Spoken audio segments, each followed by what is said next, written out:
A pair of border guard police, BGP, and a pair of informants extorted huge sum of money from 14 Rohingyas in a village of Buthidaung Township on 18 February 2019. In Imanuddin village tract, 2 informants, in the absence of village admins, collaborated with 2 BGP's personnel to extort the money from the Rohingyas. Both the informants hailing from the same village called the BGPs named Thin Nang and Yu Maung Thin at around 8 p.m. and made them stay at an empty Rohingya house. Later at 9 p.m., they called 14 innocent Rohingya from the village and extorted 500,000 kyats from them by their usual threats of arbitrary arrest and torture. Earlier, one of the informants took 500,000 kyats from a Rohingya family in the promise of releasing their son Rafiq from the Burmese jail. According to the villager, he took the money and built in his own house and betrayed the family. They, the informants, are always backed by the Burmese police and BGP here, so they commit any crimes without any fear, says a Rohingya from the village. Extorting money and paralyzing the economic backbone of the Rohingyas is a rooted genocidal tool implemented by the Burmese regime since the junta rule to date.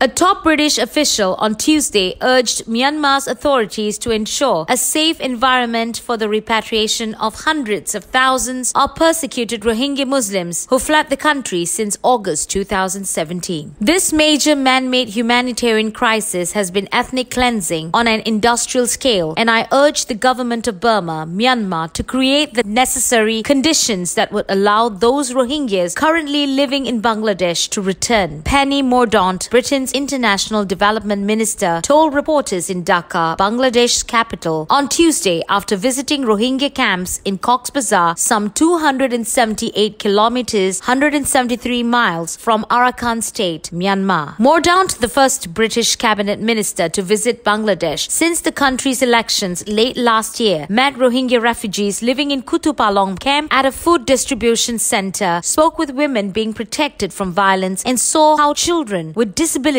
were getting the therapy and treatment they needed, supported by UK aid, according to a British press release. British aid has provided £129 million to Bangladesh in funding to address the refugee crisis, said the press release. Mordaunt added, the plight of the Rohingya refugees to return home must not fall off the international agenda and they must be given justice. Mordaunt was accompanied by Bangladeshi State Minister for Foreign Affairs, Shahriar Alam, who spoke of new strategies for peaceful repatriation of the Rohingyas but gave no specifics, local media reported. Mordaunt's visit to the camp also focused on exploring longer-term solutions by supporting education, developing skills, and improving access to training opportunities, according to a press release by the UK High Commission in Dhaka on Tuesday. Persecuted community, the Rohingyas, described by the UN as the world's most persecuted people, have faced heightened fears of attack since dozens were killed in communal violence in 2012. According to Amnesty International, more than 750,000 Rohingya refugees, mostly women and children, have fled Myanmar and crossed into Bangladesh after Myanmar forces launched a crackdown on the minority Muslim community. Since August 25, 2017, nearly 24,000 Rohingya Muslims have been killed by Myanmar state forces, according to a report by the Ontario International Development Agency, OIDA. More than 34,000 Rohingyas were also thrown into fires, while over 140,000 others were beaten, said the OIDA report, titled Forced Migration of Rohingyas, The Untold Experience. Some 18,000 Rohingya women and girls were raped by Myanmar's army and police, and over 115,000 Rohingya homes were burnt down and 113,000 others vandalized, it added. The UN has also documented mass gang rapes, killings, including of infants and young children, brutal beatings and disappearances committed by Myanmar state forces.